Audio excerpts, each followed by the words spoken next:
Om Swastiastu, sahabat yang baik, umat sedharma yang berbahagia. Dalam video seri ke-12 ini, saya membaca dan membahas kitab Sara Samuscaya dari Sloka 73. Temanya adalah Trikaya Parisuddha, yakni berpikir, berkata, dan berbuat yang baik. Ini tentu ajaran yang sangat penting.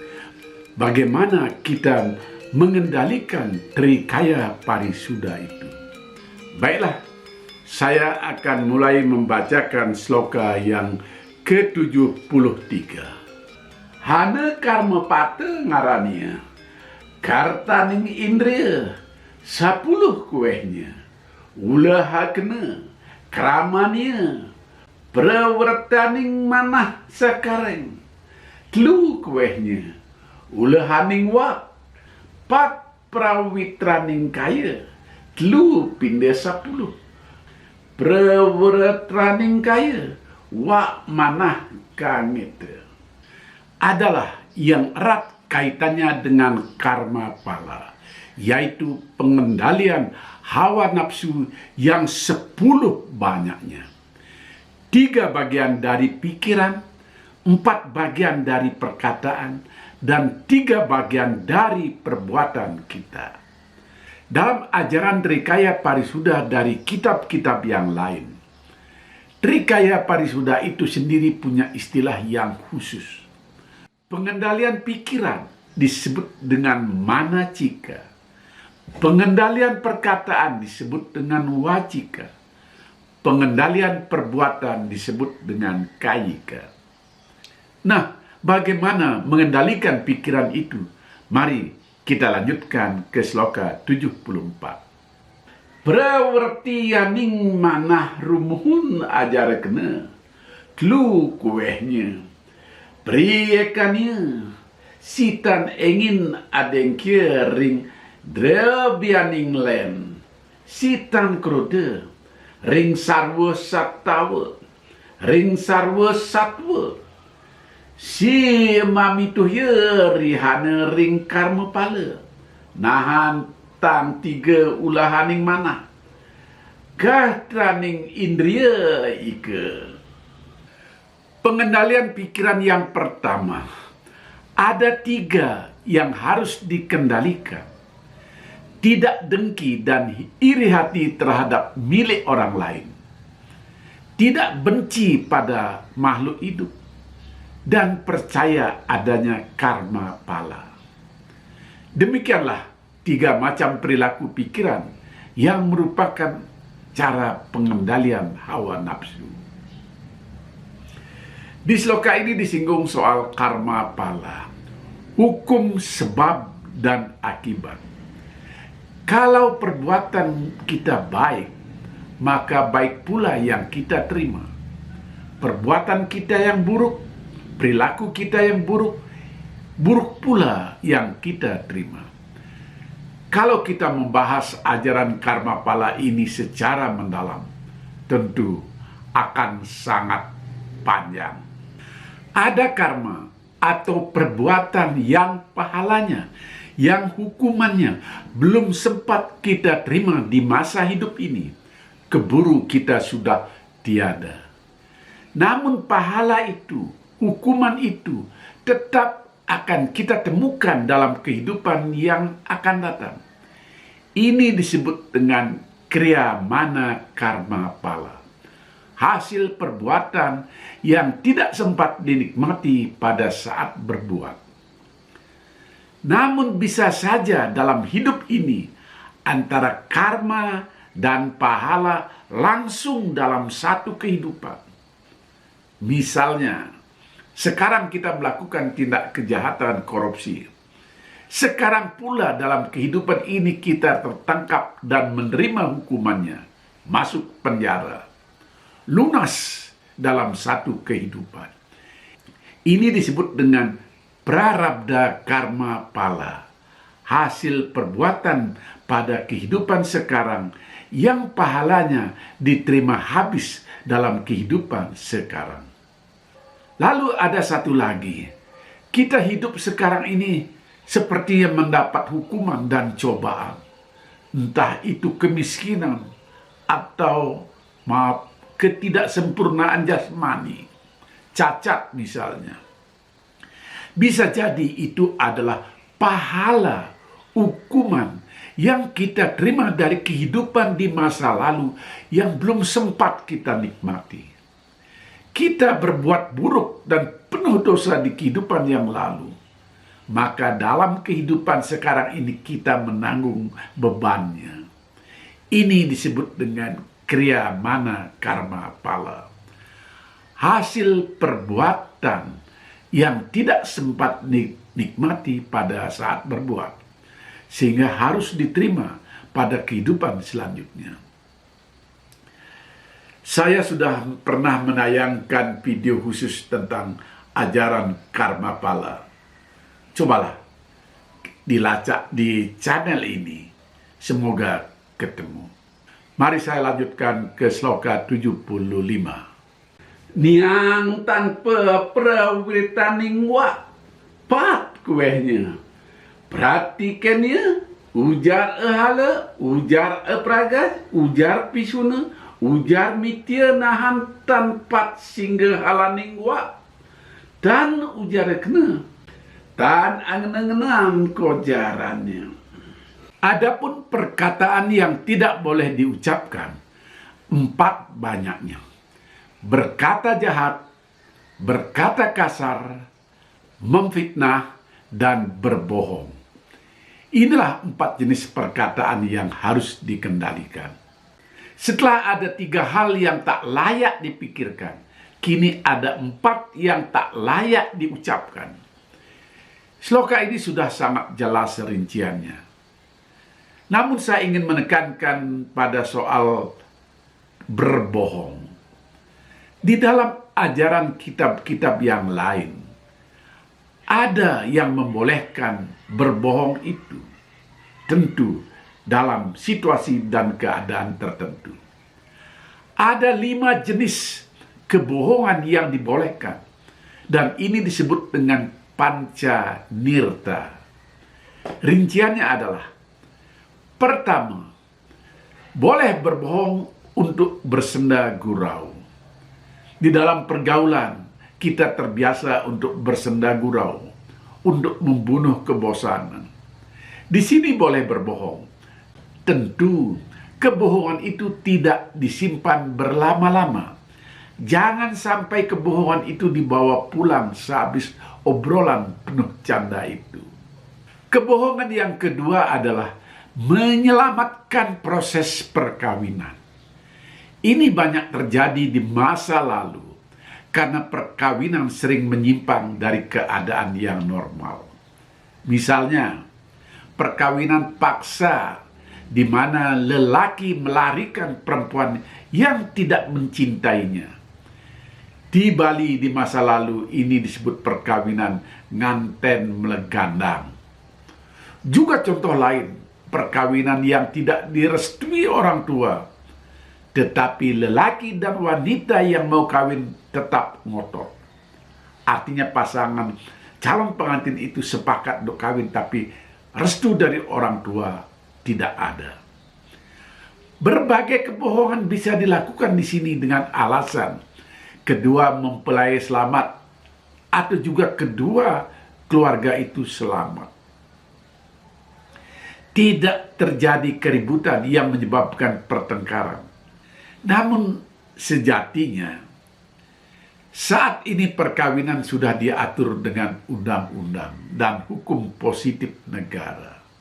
Selain itu, perkawinan saat ini sudah terjadi atas restu kedua keluarga. Jarang terjadi perselisihan. Kawin melegandang, kawin yang terpaksa, itu sudah hampir tidak ada di zaman ini lagi. Kebohongan yang ketiga, untuk menyelamatkan harta benda dari perampokan. Kepada perampok dan maling, kita boleh berbohong tanpa disebut ada dosa. Kalau kepada perampok kita jujur menyebutkan di mana kita menyimpan harta di sebuah tempat, tentu dengan mudah perampok itu merampas harta kita.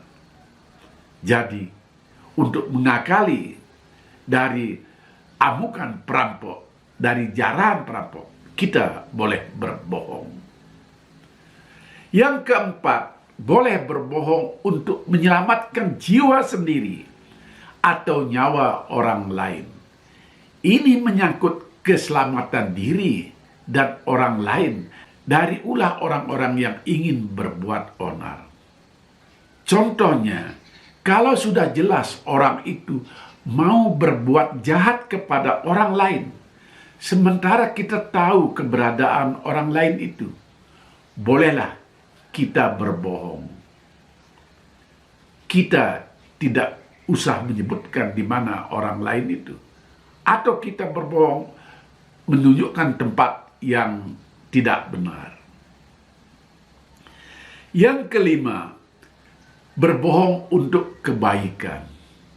Misalnya, kepada anak kecil yang sakit dan tidak mau minum obat karena obat itu pahit, kita bisa bujuk dengan menyebut obat itu manis.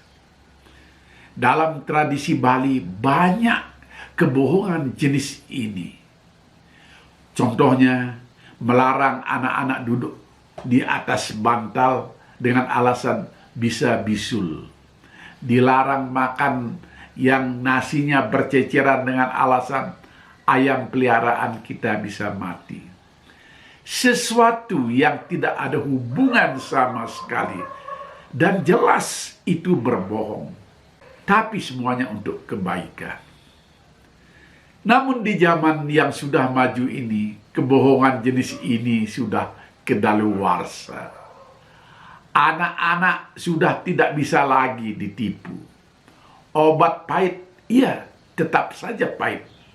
Dan karena itu sudah diciptakan obat yang manis untuk anak-anak. Demikian kebohongan yang dibolehkan. Namun intinya, berbohong itu tidak baik. Saya lanjutkan ke sloka 76.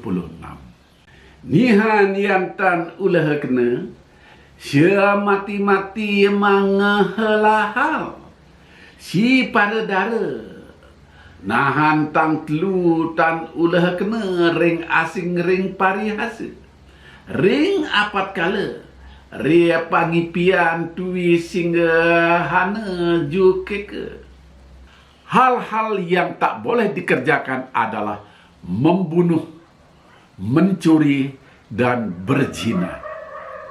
Ketiga hal ini tidak boleh sama sekali dilakukan, baik dalam keadaan terdesak maupun dalam mimpi sekalipun. Sloka ini sebenarnya sudah sangat jelas. Bahkan Bhagawan Wararuci memberi catatan yang lebih luas lagi. Dalam mimpi pun tidak boleh. Barangkali yang dimaksudkan dalam mimpi itu adalah dalam angan-angan, dalam pikiran. Karena tema sloka ini dalam kaitan Trikaya Parisuddha. Saya lanjut ke sloka 77. Apa nikang kinatahwan ikang wong, kulehania, kangena ngenaya kocapannya. Ya juga buat umatan ikan wong, jenak ketahuan iri kewih.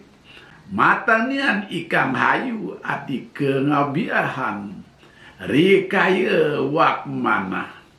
Sesungguhnya seseorang itu dikenal dari perbuatan, perkataan, dan pikirannya. Melalui ketiganya ini orang mengetahui kepribadian diri. Maka biasakanlah untuk berpikiran yang baik, berkata benar, dan berbuat bajik. Sloka ini juga sudah sangat jelas. Sekali orang berbohong, maka untuk jangka panjang orang itu tidak bisa dipercaya lagi.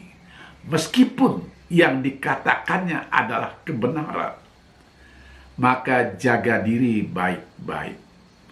Dalam ungkapan modern ada yang disebut mulutmu harimaumu. Kalau berkata-kata kita kasar, selalu berbohong, maka ini akan mendatangkan bahaya.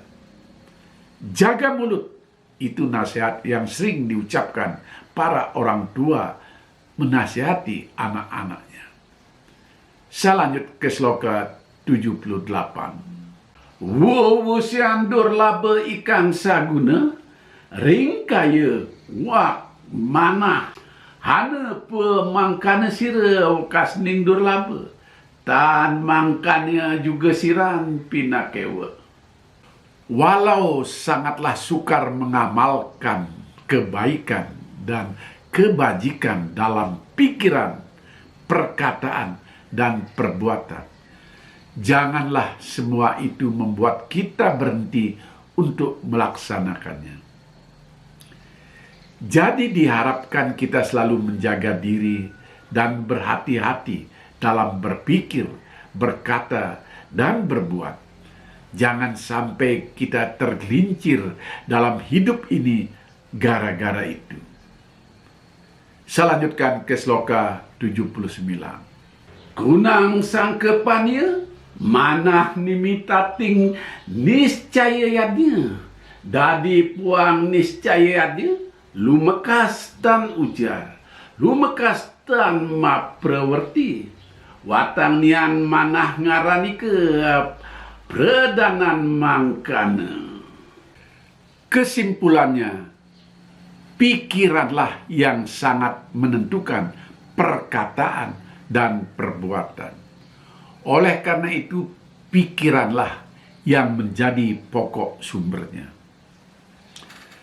Nah, dari ketiga urutan dalam Trikaya Parisoda ini, pikiran yang menjadi sumber.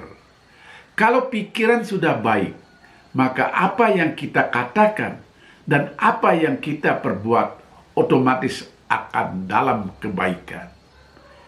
Di sloka selanjutnya akan dijelaskan lagi. Mari saya bacakan sloka ke-80.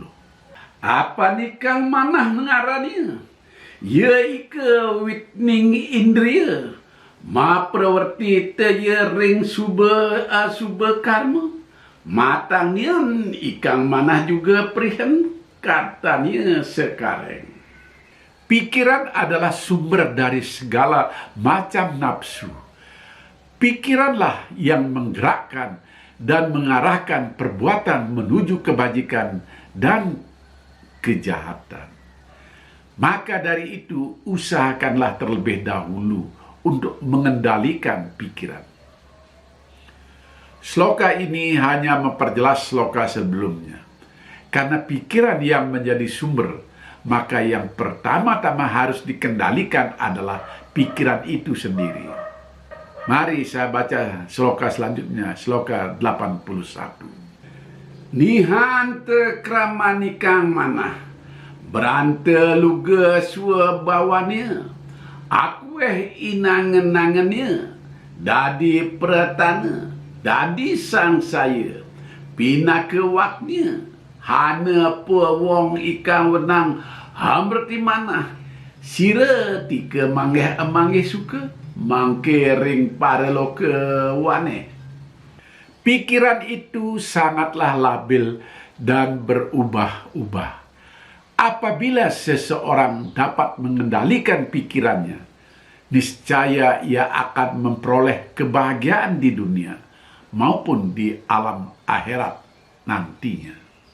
Dalam sastra-sastra berkembang yang hidup di Bali, pikiran itu selalu disebutkan sebagai kuda liar. Ia bisa berlari kemana-mana dalam sekejap. Sekarang memikirkan ini, sebentar lagi sudah lari ke situ, lalu entah kemana lagi. Sulit mengendalikan pikiran ini, tetapi harus dilakukan, terutama sekali dalam memikirkan hal-hal yang baik. Jangan sampai pikiran itu terbang ke jalan yang buruk. Karena dengan pengendalian pikiran inilah kebahagiaan akan diperoleh. Mari saya lanjutkan ke sloka 82. Lawan tak waniking manah nyamate wuwusente namulat ring sarwa wastu manah juga sahayaning mata tikan ula kunang yan wia kula banahnya dan ilu sumana yang mata mulate tawit irikan wastu tan katon juga ya denika apan manah ikang wawerengu ngarania inganian pradanang manah kalingan nika. Mata dapat melihat sesuatu dikarenakan oleh pikiran. Mata tidak akan melihat apapun dengan jelas jika pikiran kosong dan tidak fokus. Pikiran itulah sesungguhnya yang menerima pesan dari panca indera. Walau mata terbuka lebar, tetapi pikiran tidak membantu, maka tidak ada sesuatu yang nampak. Sloka ini menjelaskan betapa pikiran betul-betul menjadi sumber dari kegiatan seluruh organ tubuh. Pada sloka-sloka selanjutnya akan diberikan lagi contoh-contoh bagaimana pikiran itu menjadi sumber dari seluruh aktivitas kita dalam kehidupan ini. Kita jeda di sloka ini dan pembahasan dengan tema Trikaya Parisuddha kita lanjutkan pada seri selanjutnya. Semoga bermanfaat. Rahayu. Om Santi Santi Santi Om.